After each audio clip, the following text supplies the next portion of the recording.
دنیا کې هر څومره مشکلات چې در باندې راشي، یا عزیزو یا عزیزو یا عزیز، سلام دعا به داسې وه چې لاسونه به دومره اوچت که چې د دې ترخونو سپینوالی به صحابه ولیدو، دومره لستوڼي به لوی نو په لستوڼو کې دننه صحابه به د ترخونو سپینوالی ولید، دومره به لاسونه اوچت. مونږ خو داسې کړي که یا زمونږ د متن معتبران خو داسې دوا کوي که داسې چل. یو وظیفه درته ښیم ټول واورئ. دا مولانا د هغې شاګرد دی، دا د هغه شاګرد دی. د شاه منصور مولانا صاحب یو لوی ولی د زمانې، تاسو وایي روټۍ پسې مونږ منډې وو که نه. زه ورغلم چې ثوابی ته به لاړم چې د ده قدم بوسي به مې نه وه کړې نو تلم به نه. ورغلم مالجي دعا راته وکړئ، ویل یو بل شی درته ښیمه چې عمر له بېغمه ګرځي، عمر له مالو ښایي جي. ویل د مازدیګر مانځه نه وروستو 100 کرتې یا وهاب ووایه، هر شی به تا پسې منډه وایي، رزق بم تا پسې منډې وایي، پیسې بم تا پسې منډې وایي، خلق بم تا پسې منډې وایي.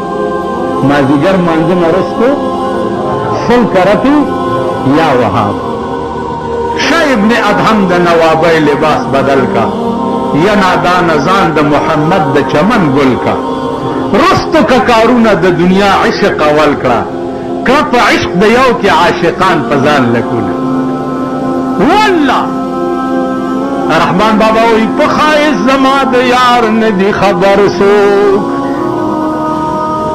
په ښایست زما د یار نه دي خبر څوک، که خبر شي پرې به نه دي دغه در څوک. زما د یار حسن چاته معلوم نه دی، که زما د یار حسن چا وکتو په خدای مې دې قسم که دا در څوک پرېږدي. که تاسو د جناب محمد رسول الله حسن وکتو، تاسو دوا په کار ده. ما یوازې حسن کتلی څه کې قسم په خدای چې په خوب کې راغارېوتی یم دی. دا زما استاد مولانا عبداللطیف صاحب د ډبګرۍ دی په کوټې په دروازه کې ولاړو او ده به اجازت کوله خلکو ته چې زه دننه لاړ شئ. چې زه ورغلم ګنځه برادره دننه رسول الله صلی الله علیه وسلم ولاړ دی.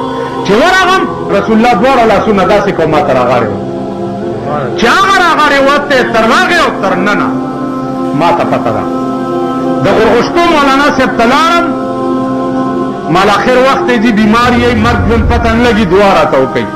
دا ګوته یې داسې لمده کا په توکان او زما دې خوله کې وواله. ویل زه په دې خوله به ته هر څه وایې او تا ته به څوک څه نه شي ویلی. همدغه خبره ده.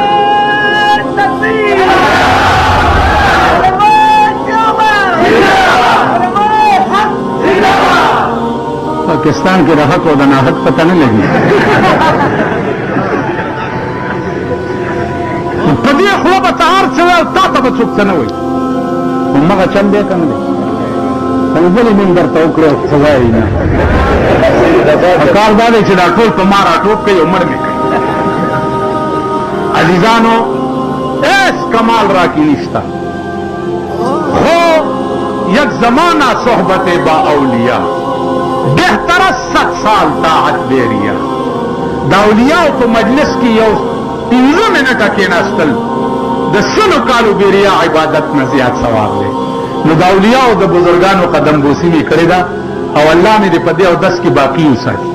د پاکستان د حکومتونو نه مې د تر هغې خدای لرې لري چې تر څو پورې د دې ملک قانون قرآن شوی نه چې د لارډ میکالې قانون د پاکستان قانون وي. زه د پاکستان په هر حکومت لعنت لېږم، په هر حکومت، که زما د پلار ولې نه. تاسو پوه شوئ؟ په هغه ورځ به د پاکستان حکومت منم چې په کومه ورځ د لارډ میکالې قانون رخصت کړي او د دې ملک قانون قرآن او حدیث شي. ټیک شو؟ الله دې توفیق راکړي او خدای دې دا ملک کې څلور کسه مړه کړي. څلور مولیان، پیران، سرمایه‌دار او لیډران. دا څلور د خدای مړ کي دا ملک بیله د سړي د زامنو ملک د لیډرانو جنگ د حکومت سره په ایمان یا په ټپي کوي چې ته کوشش او ټپي ما لراکه آیا وایي چې زما د دعای شملې خوږې دي اگر که د سلو کالو شملې ولې نه نو زما عزیزانو اوس یو خبره ورته کوم کوم خلک چې د چا بدي شي د هغې مخ ته ګوري ما ته ګورئ هلکه څوک چې د چا بدي شي د هغې مخ ته ګوري نه ټول وایي لاس اوچت کوي څوک چې د چا بدي شي د هغه مخ ته نه ګوري شیخ هم بدي شي کوي ټیک ده ټول به اوس داسې وځئ دې خوا به نه ځئ او نه به یې مخونو ته ګورئ یا خو وګورئ پټ غوندې درته وایم که یو کال تاسو د هغې جلوس ته ورنشئ قسم په خدای د ویارېدو خمیزه تاسو ګرم کوي ټیک شو ټول به کم خوا ځئ کم خوا دعا وکړئ اللهم احسن عاقبتنا فی الامور واجرنا من خزي الدنيا صلی الله تعالی